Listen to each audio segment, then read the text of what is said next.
The whole world is on edge right now, uh, waiting for an inevitable escalation in the conflict between Israel and Iran.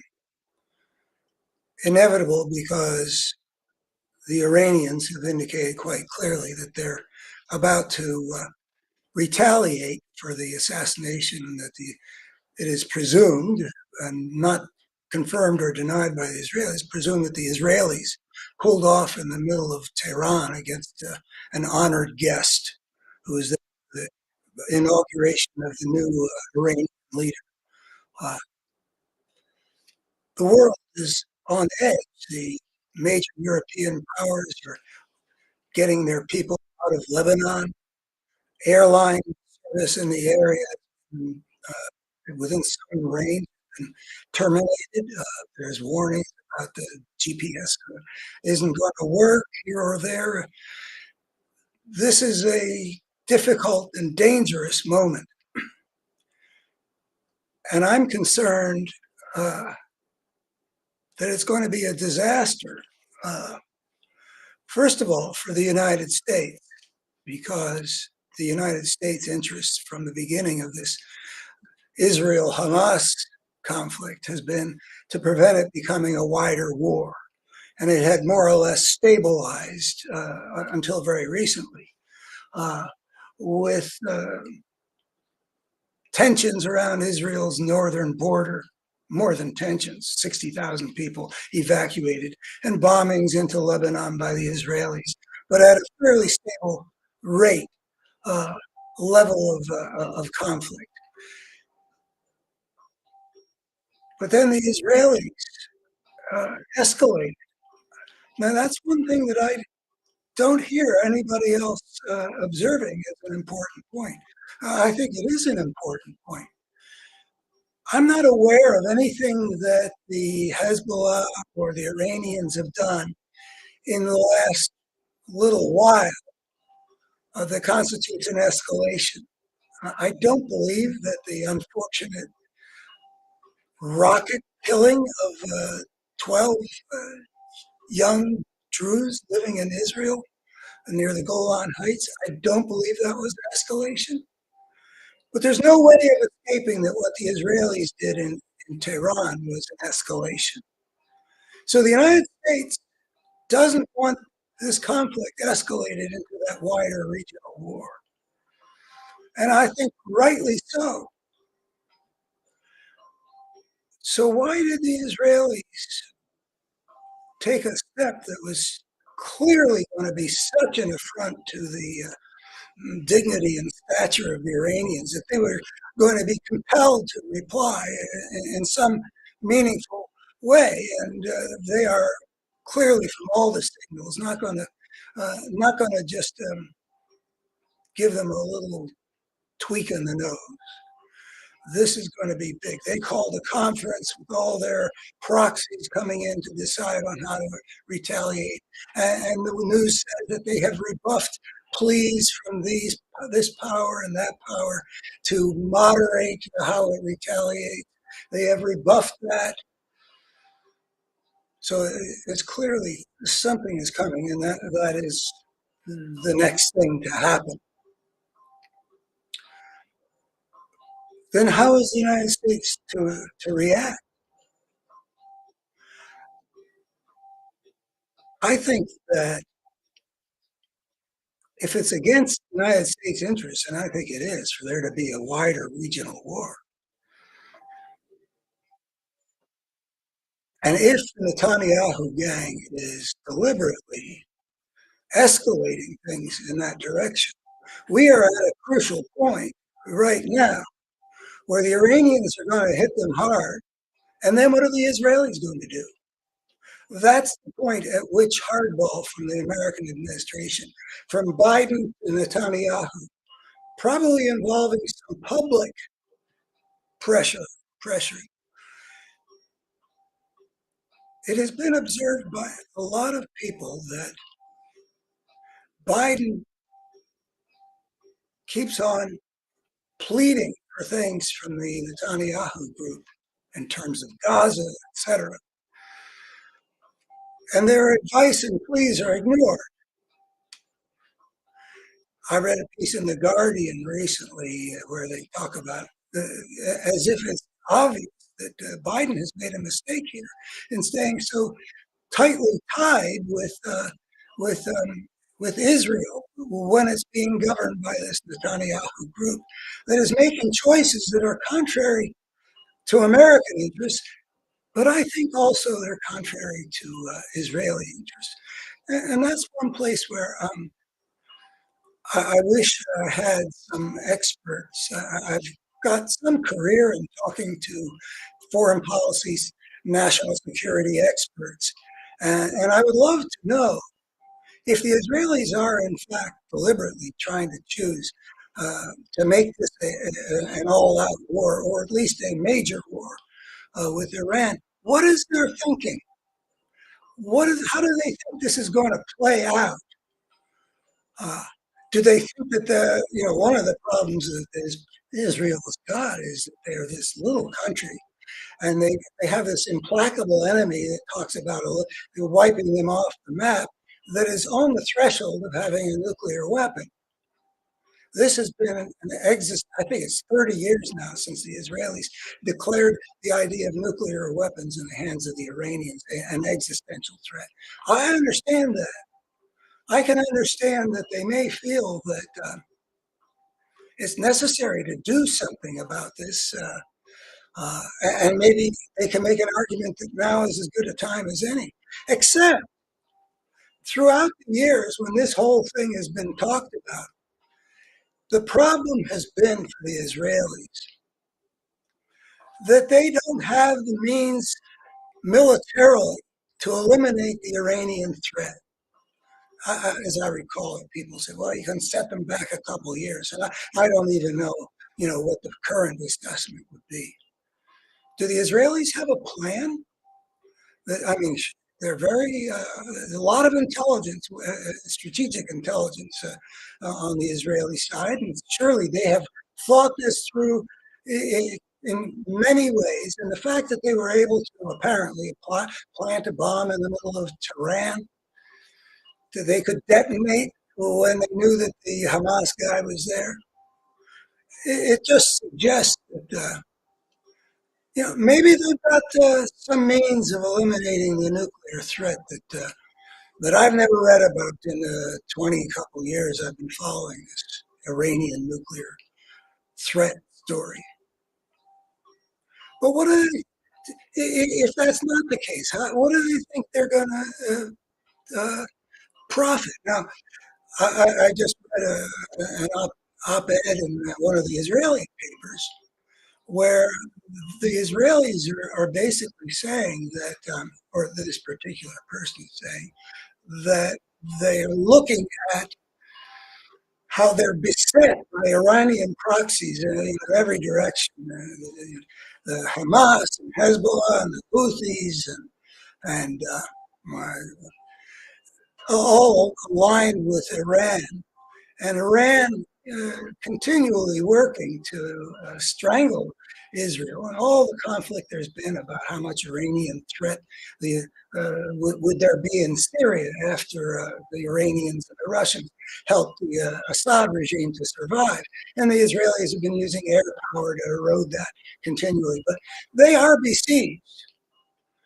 And not knowing, um, not knowing enough to judge, I could imagine that as they look at how the future is likely to unfold uh, with this current way of doing the fighting, that maybe they see that time is against them and that let's have it out now.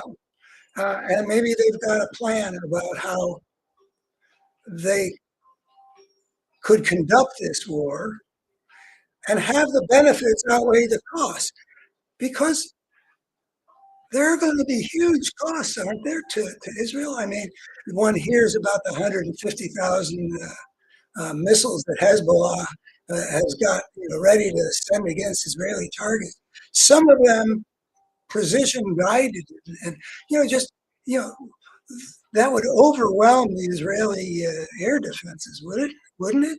I mean, I think that that's known that there are going to be a lot of targets that are hit, and they're not going to be, like the recent stuff that Hezbollah has sent into northern Israel, where once in a while they hit a little something. This, I gather that if this is an all-out war, uh, Tel Aviv is going to be hit. I mean, are we talking like London and the Blitz? I don't know. I'd like to know what the Israelis think is going to happen. And I don't know what exactly the Iranians can throw at them, from Iran. But anyway, there's stuff I don't know about whether it's in fact in Israel's interest to have the wider war now.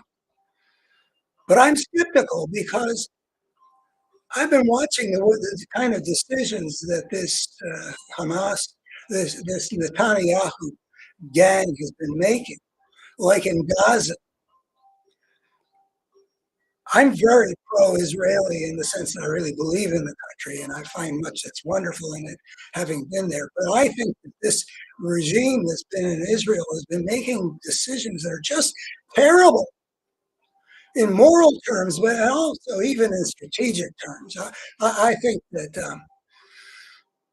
uh, getting back to Biden, I think that Biden's got a really good record in many respects in terms of his conduct of national security.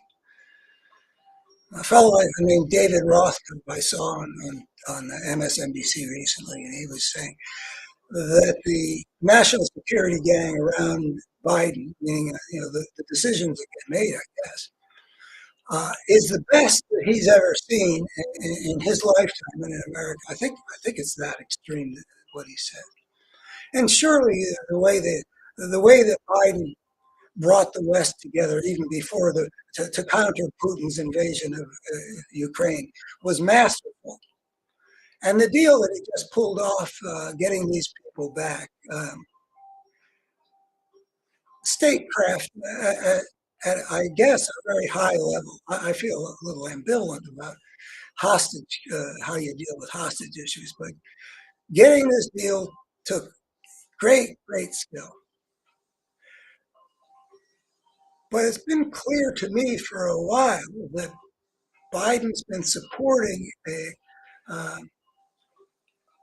the ruling group in Israel in their decisions with respect to Gaza, even as he complains about them, even as he continually pushes for this or that.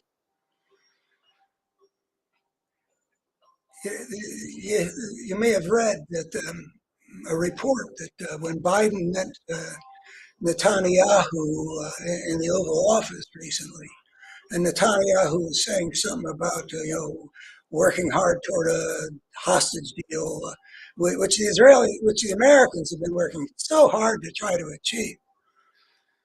But I don't think that either Hamas or the Netanyahu gang really want this. They're just going through the motions. That's what I think.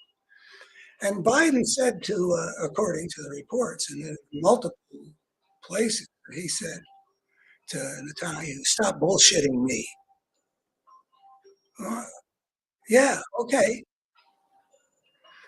But here, this group that has made these decisions contrary to the long-term interests of Israel, and actually serve the long-term interests of their enemies like Hamas. That's how it looks to me. They're the ones that are going to be assessing how the war is going to play out. They don't seem to be all that clear about what they're accomplishing in Gaza. There are news articles just today about how Netanyahu's claiming that basically Hamas is on its way out or something like that, and report after report as, but that's not what the data show, and how Hamas is reconstituting itself just fine. If this is the group that's going to be judging how the war is going to play out and judging whether or not to escalate, if you want to be pro-Israel, It's like friends don't let friends vote Republican. You know, take off on friends don't let friends drive drunk. Well, friends don't let friends have really the wrong group making major decisions that it will impact the country for years to come.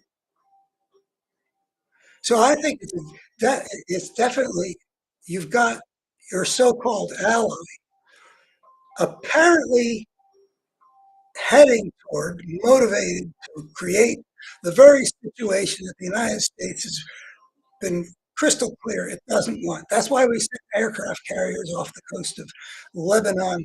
The words from the United States was that this is to any other actor, meaning Iran. Don't.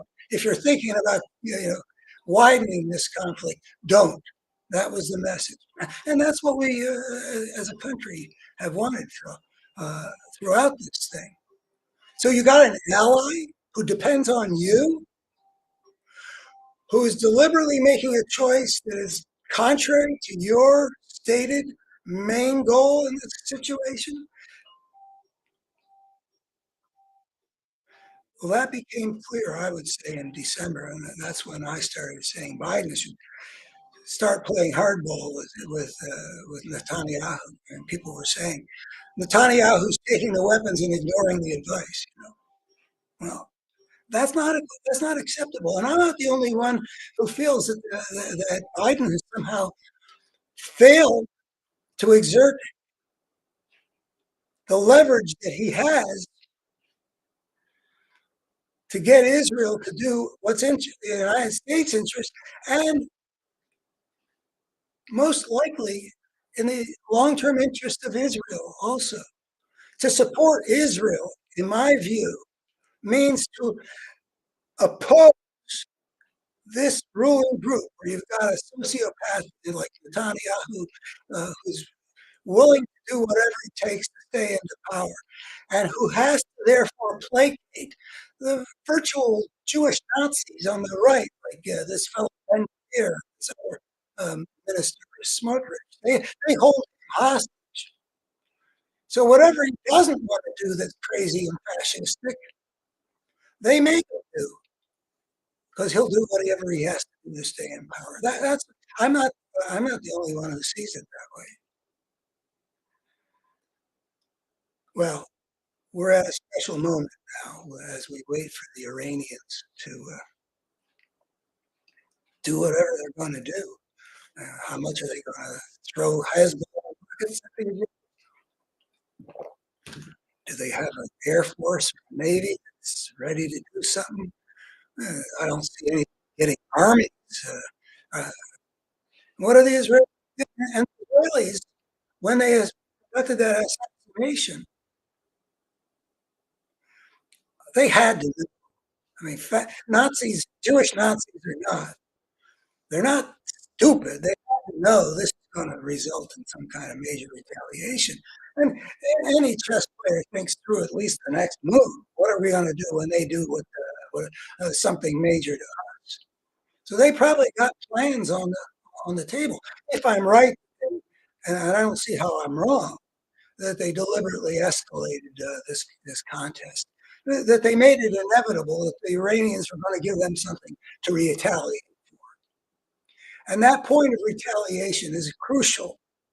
It is the crucial moment where the United States has a last chance, if I'm right about the scenario that the Israelis are ready to unfold. It is, and if we are not convinced that the Israelis are making it any way a good decision to get the wider war to happen now,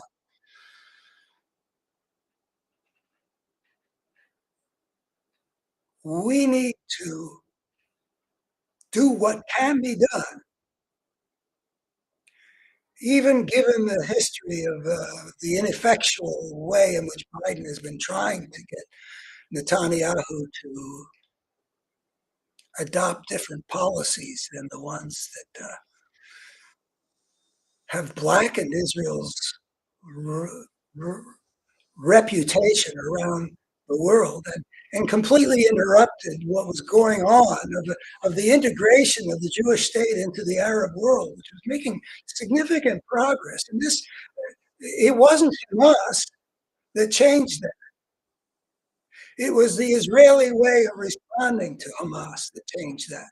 Everything that was working well toward Israel in terms of its standing in the world, both in terms of an international reputation and in terms of uh, how well it was connecting and being accepted into the wider world. And ever since the UN created Israel, that whole Arab world has been hostile, very hostile for the most part. And Israel's relationship with the Arab world has been pretty well confined to like what Sadat accomplished with Begin in 1979, which is a treaty with Egypt, but not a friendly relationship at all.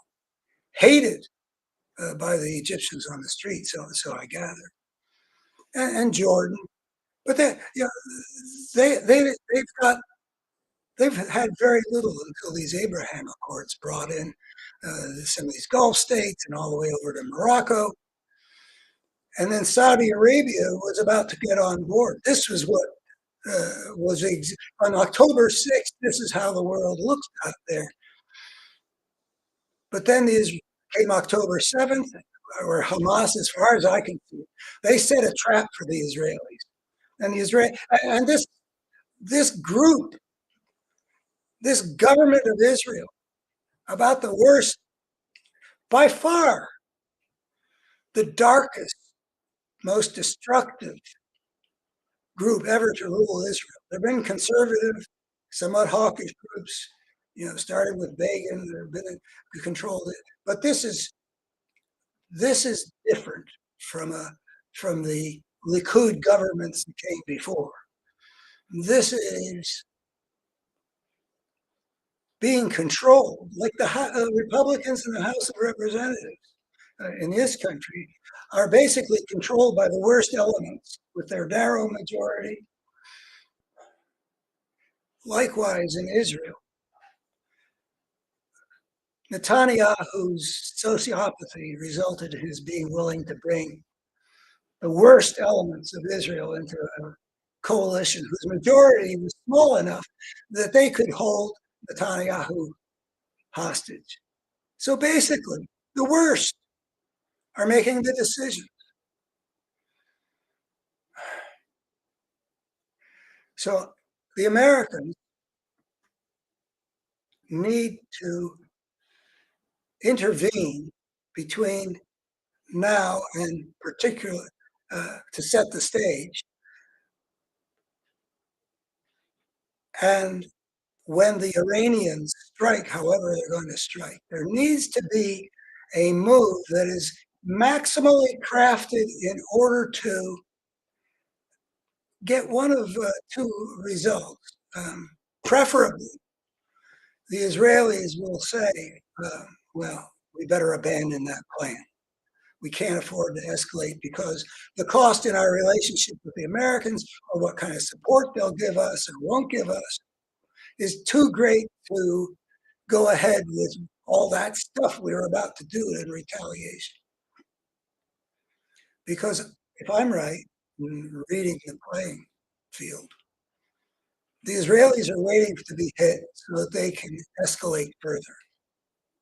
Do something that either in itself makes for the regional war, or in an inevitable move or two results in that war. And I have some thought about what your administration might do. First of all, I think that a strong,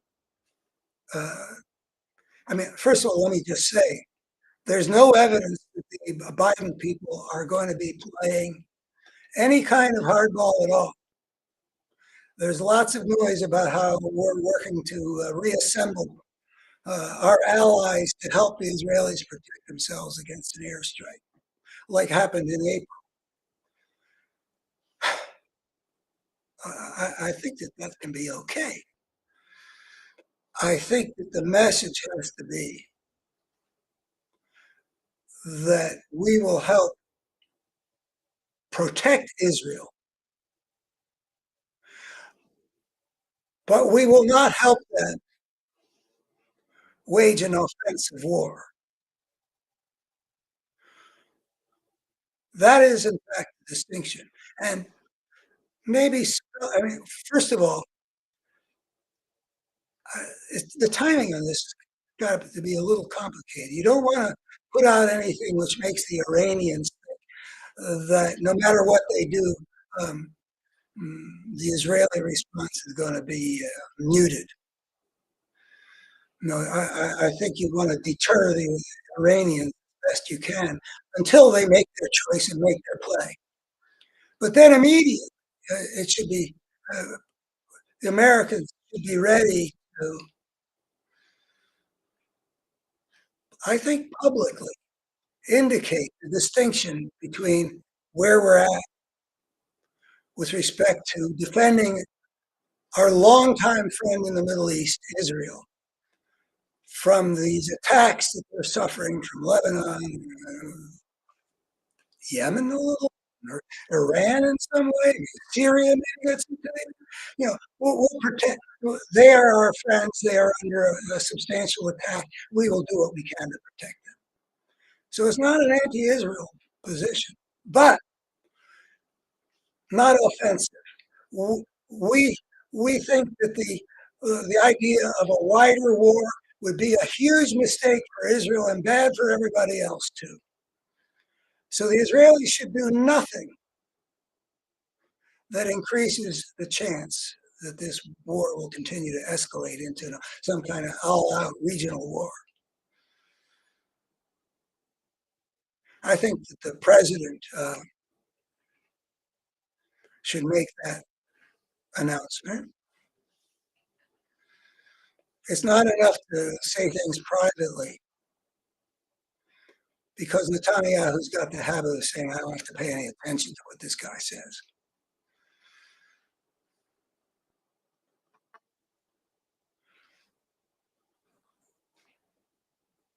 It's got to be public.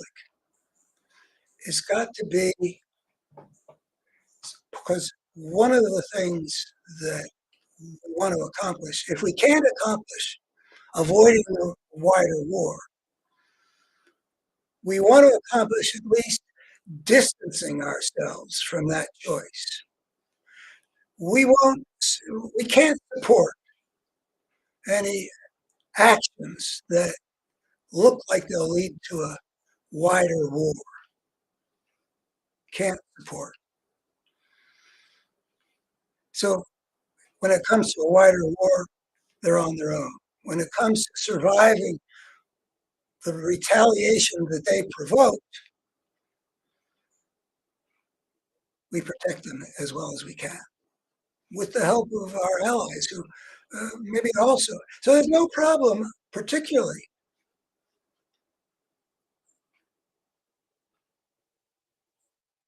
But why is there not more mention in the analysis? This whole thing that I've been saying is predicated on believing that our march toward that wider war is being driven by Israeli actions. I don't see anybody else choosing it, but I see them getting driven along by the Israelis. Why am I the only one I see looking at that and saying that that's an important piece of information? The Biden administration should pay attention to that piece of information, because what we've got is an ally that's trying to take a course of action which they know is completely contrary to what our priority has been in the region. That is not an ally you want to support. We're the superpower. We're not dependent on Israel to protect us from the Russians or the Chinese.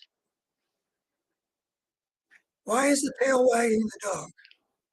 Now, as I've indicated, I have some experience being in on conversations about national security issues involving people who know a whole lot.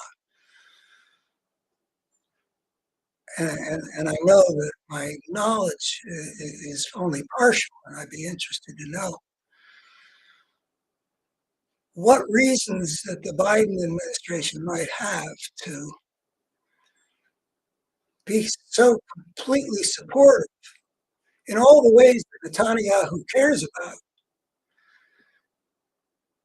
and to be willing to give these futile pushes and pleas and such that the Netanyahu gang has been ignoring. But I don't see a good reason. And I don't understand. But these are smart people, so I recognize there might be some reason why the United States doesn't use what not just me, but some other observers think is genuine leverage. Not just the Guardian, but Tom Friedman too, and a fellow in the Washington Post, maybe is Ignatius or something. They're saying that Biden is not using the strength that he has to get the results he wants. Well, uh, the problem is not just this could be a complete disaster for the region and for Israel in particular, which is sort of, I think, it would be.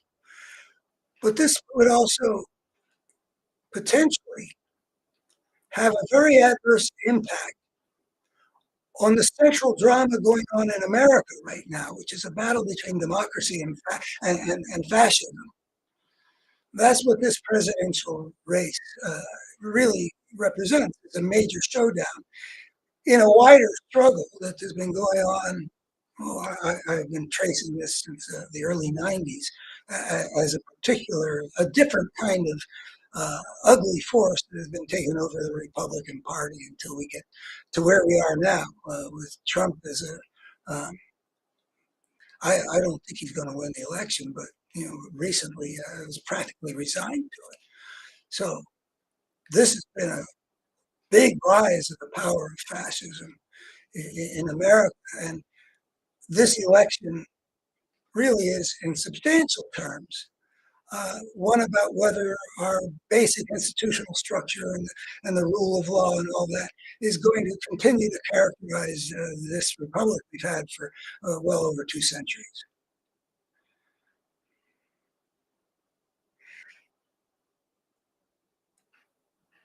It's, if there's a wider war, that would make the world look ugly, which and out of control, which is not good for an incumbent administration wanting to get rewarded with another term, which Kamala is in part. How much price she would pay for the fact that the world would be in kind of ugly shape with some kind of blitz going on in Tehran or Tel Aviv, I don't know. But it also represents a foreign policy failure because the Americans have been trying to avoid that wider war. If we get that wider war, it doesn't look real good about this administration is great at statecraft. We got some good things in the win column for the Biden administration, but this is the one that people will be looking at as we get toward election day. They tried to prevent a wider war and they failed. And Kamala Harris is tied to the administration. And it put her in an awkward position. On the one hand, she doesn't want to repudiate anything about the president that she's been so loyal to and the president who designated her to be his successor on the top of the ticket. But on the other hand, if the Israelis have generated the wider war we didn't want, she's tied to some kind of weakness and put in the position of, is she going to ratify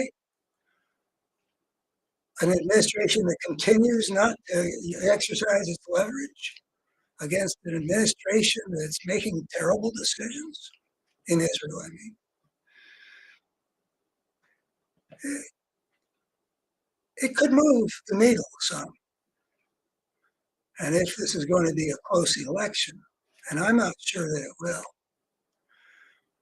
but you don't want to look like a loser on the world stage. And Netanyahu's making Biden look bad. And Biden cannot continue to abide it. So there's an urgent need for Biden to play hardball, to make public statements that indicate that Israel must not escalate in retaliation. It's as simple as that. Anything which increases the chance of a wider war is off limits. The Israelis have known how to de-escalate. That's what they did in April, and in their retaliation for when the Iranians sent all, 300 missiles at Israel. And the Israelis didn't really take much punishment from that. A Bedouin girl got injured. Out of all those missiles, hardly anything got through. So they responded in a more symbolic way. We need something that's at least in that direction, that's clearly can be interpreted by the Iranians as not requiring that they escalate back in however they respond. Because we need de-escalation. I don't see any good scenarios for a regional war.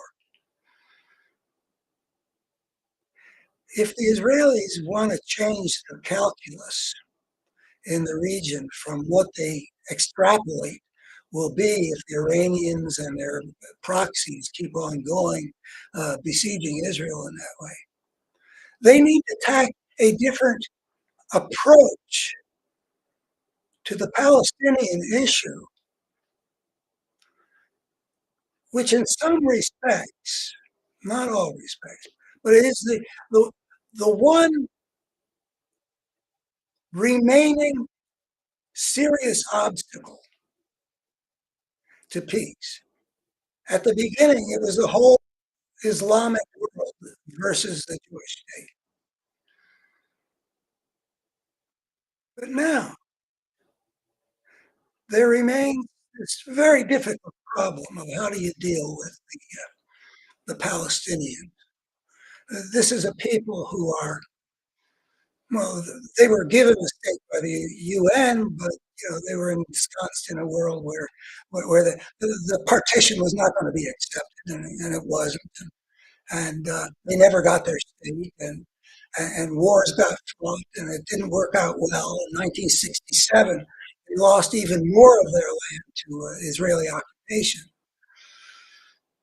And the Israelis started talking about them as Judea and Samaria, meaning that they're going to continue to claim them as part of Israel. And so it's that basic conflict at that level, that the Palestinians don't have a land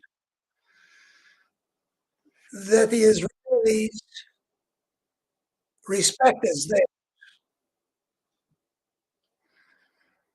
Right? That's the Israelis started making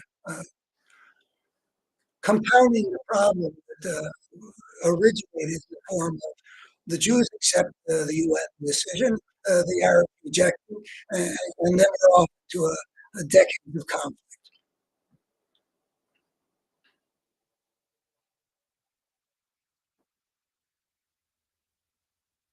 The Israelis have not been working toward an outcome where there can be some kind of real peace and reasonable harmony, the world as it should be. That's the great moral flaw of Israel over before this particular government took over. And they've got reasons for that. which, including the real defects on the Palestinian side. I'm going into that when I did a video called The Tragedy of Israel. But nonetheless, particularly since it was Netanyahu in charge for well over a decade, he's done everything he could to prevent movement in the direction of ultimately there would be Palestinians in charge of their own country, living, uh, existing as an independent country, and not threatening the security of Israel, however that's going to be achieved. In the long run, I guess you would hope for, like Germany no longer threatens the security of France, which it did in 1871 and 1914 and 1940, but not anymore. Took a long time, but generations die off and new historical experience shapes people's minds differently. Eventually, you get places. You have to envision where do we want to get? And this Israeli government for the last 15 plus years, and really since Arafat undercut the Israeli peace movement back in 2000, is the Israelis have just dug into, you can't deal with these people, da, da, da, da, da. I understand the frustration because I followed the story. But there's no way that the Israeli policy of the last, however many years, is the one you would choose if you said, what are the steps we could take now that would be most likely to get us ultimately to where it is we want to get to, where Israel has been essentially sewn into the international system harmoniously, no longer as it has been since the moment it was born, a flashpoint of conflict between, cultural systems, you might even say. The Middle East, conflict in the Middle East. I mean, I was born in 1946. Israel was created in 1948. I mean, conflict in the Middle East has been, like a major thread weaving through time.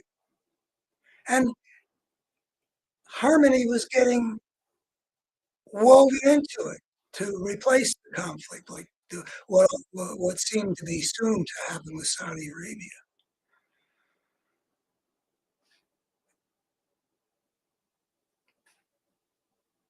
Israel can find peace as it diffuses the outright hostility and antagonism between themselves and the Palestinians in whatever ways that can be done. I mean, there are countless things you could do.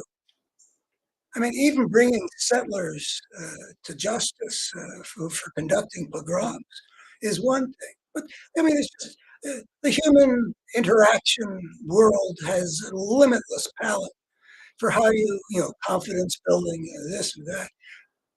I'm not underestimating the challenge or thinking that you get there in any significantly different place in 5 years or maybe even 10. But to be working in that direction in every way that looks like it's a promising way to do it. That's how Israel can get security. This wider war this group wants. I fear the reflection of the fascist mentality. And I've been studying the fascist mentality a lot. Well, in some respects, all the way back into the 1960s, but particularly after the Republican Party became the Trump Party. And Putin did what he did to Europe and other things. I think that the fascist mentality, and you can see it in the House of Representatives, the House, the Republicans in the House of Representatives are never looking for how can we cooperate to do something good for the country. The fundamental choice is let's have a war. Conflict is it.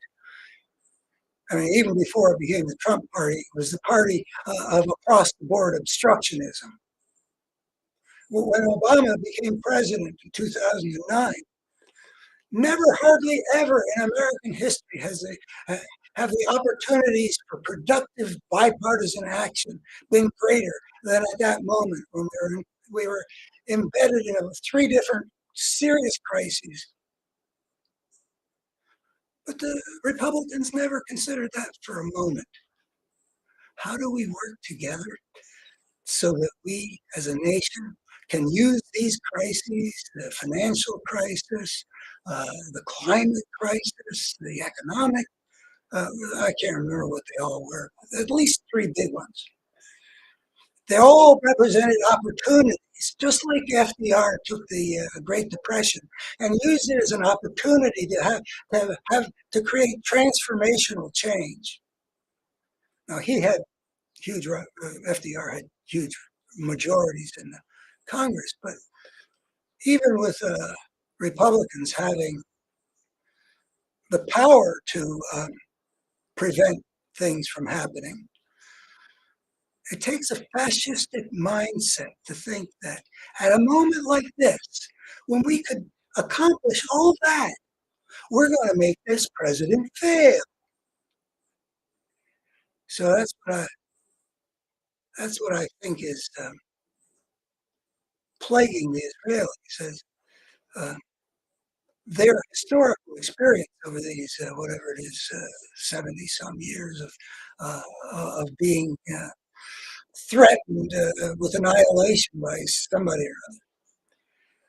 That's had an adverse effect on the Israeli mind and spirit, and a lot of their actual historical experience of trying to do something constructive hasn't been exactly encouraging. And when the peace movement got wiped out by Arafat's leaving Camp David in 2000 after the Israelis put down a generous proposal, surprisingly, the peace movement moves and the whole Israeli public, I mean,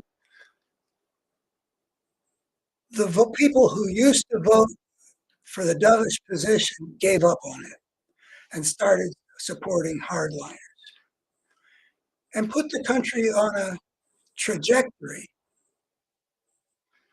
where a guy like Netanyahu could demagogue his way into power and manipulate his way into holding on to power.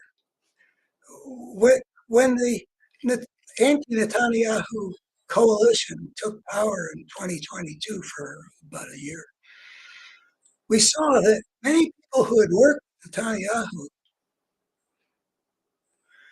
didn't trust him anymore and formed alliance with other groups with whom they had nothing in common except for feeling the need to take power away from this guy.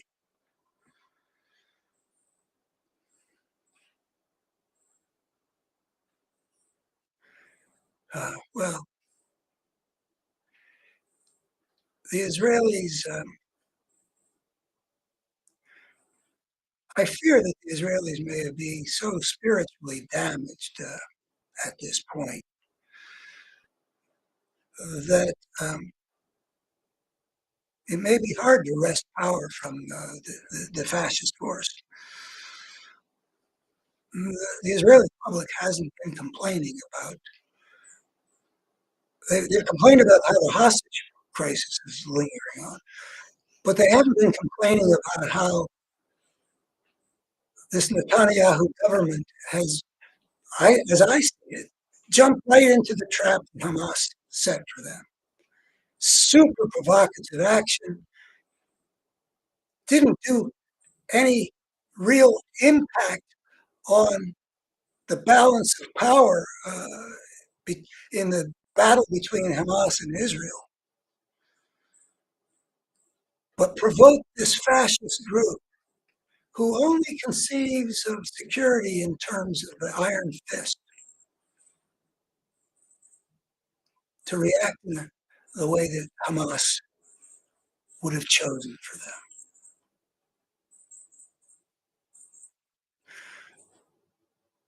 I think that an American leader, and maybe this could be Kamala,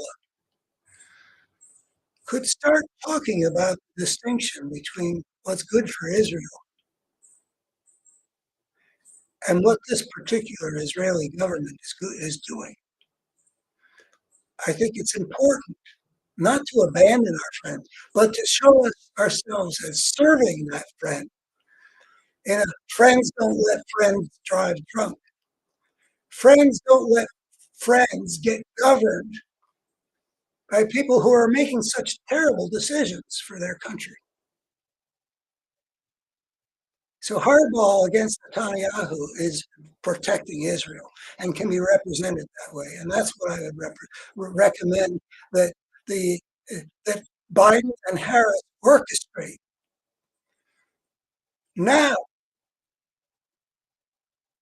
so that whatever should be said before the Iranian strike should be said, and setting the groundwork for as soon as the Iranians strike, putting out a position that will either make the Israelis pause before doing what they've been intending to do, or will distance this administration, protecting itself from the consequences of their ally disregarding the admonition of the power on which they depend have depended for years. We're the superpower. Biden should use his leverage, and Kamala can come forward, excuse me, and put forward a pro-Israel position that also puts pressure on the Israeli government. Thank you. Bye-bye.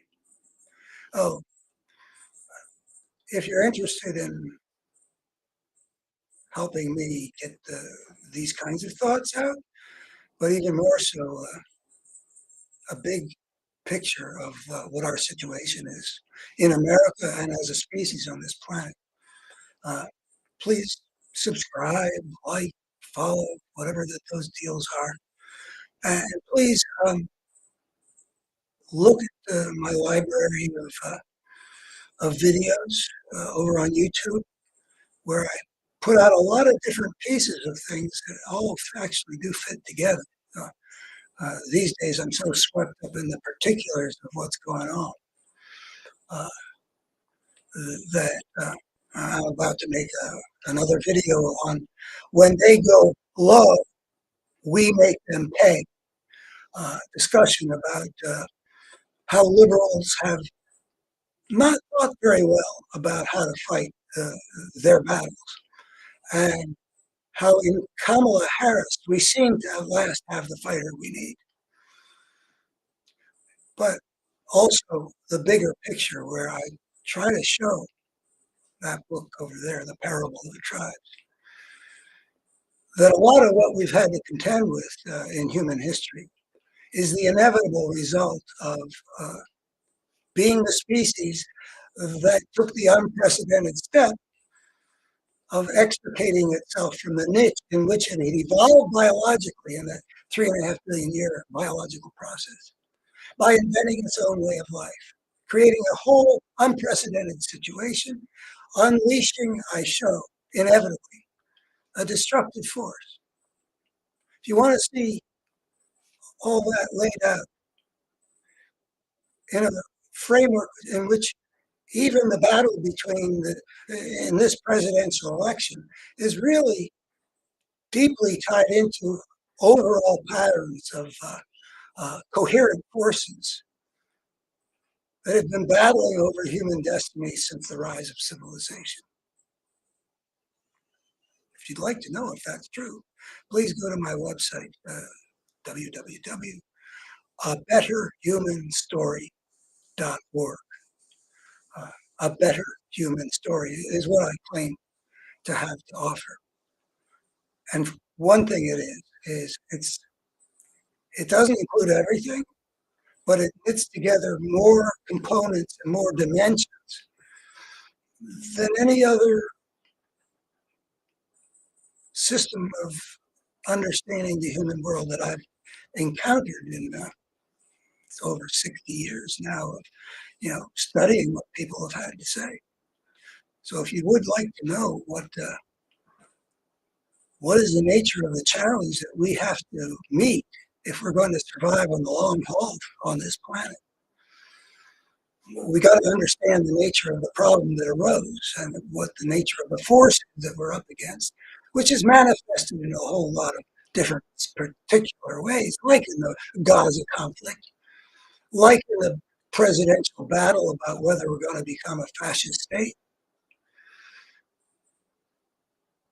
There's a big picture to be had, and I hope you'll check into it if you'd like to know.